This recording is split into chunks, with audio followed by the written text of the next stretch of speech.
سلام ویژه عرض می‌کنم خدمت شما بینندگان عزیز و ارجمند علاقه‌مندان به فوتسال با پخش دیدار تیم‌های پالایش نفت بندرعباس و گیتی پسند اصفهان در چارچوب هفته 11 لیگ برتر فوتسال باشگاه‌های کشور با شما عزیزان همراه هستیم. بازی که امروز پنجشنبه در واقع همزمان با ولادت حضرت زینب سلام الله علیها و روز پرستار برگزار میشه که جا داره این روزو به همه پرستاران عزیز کشورمون، سرزمینمون ایران تبریک و شادباش عرض کنیم. 1 دقیقه پیش آغاز شده و ما هم با افتخار با شما عزیزان هستیم. ببینیم با این تو بازیکنان پالایش به چه شکل استفاده خواهند کرد، چه ضربه نرم و آرومی.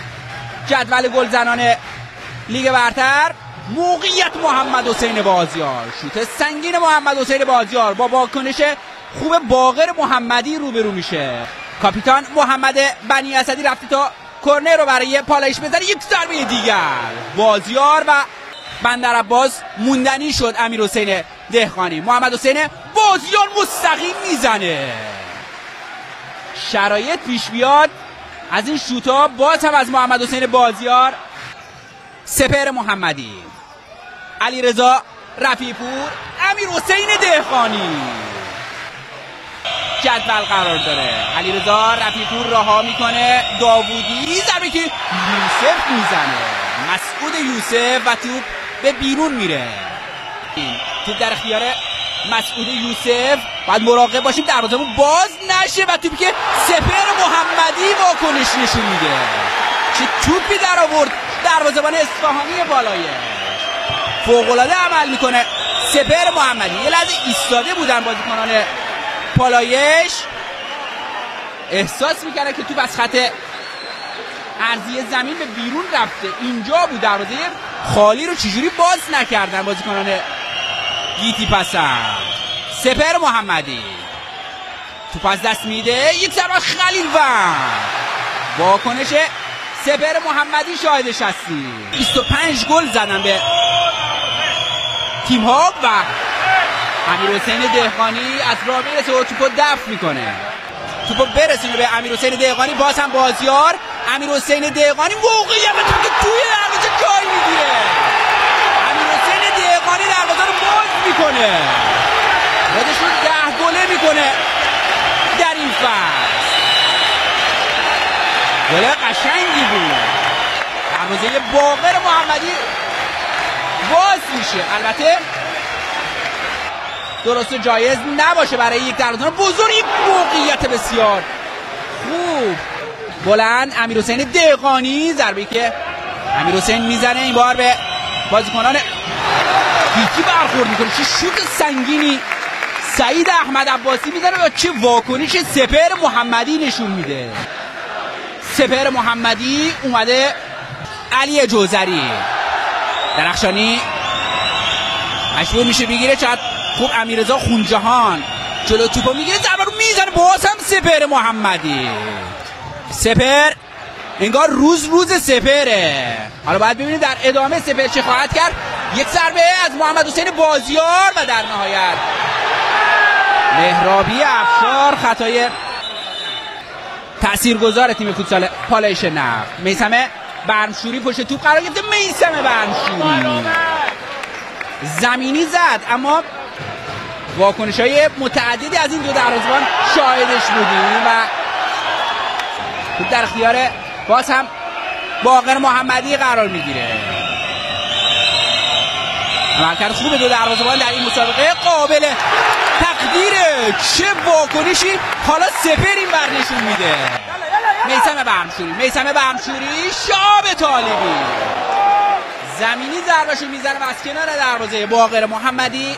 به همین شکل اشتباه است احمد عباسی. امیر حسین دهقانی، امیر حسین میرفت و باز هم مهدی کریم. امیر حسین داوودی موقعیت ضربه که میزنه سپهر محمدی به موقع جلو توپ میگیره. حالا باید خیلی مراقب باشه سپهر محمدی و محمد حسین بازیار. چقدر خوب دارن کار میکنن. در نهایت توپو جمع کرد شهاب طالبی و چه توپی شاب از دست میده. مهدی کریمی پشت توپ قرار گرفته برای گیتی پسند اصفهان. گیتی با 25 امتیاز صدرنشین تا قبل از این بازی بود.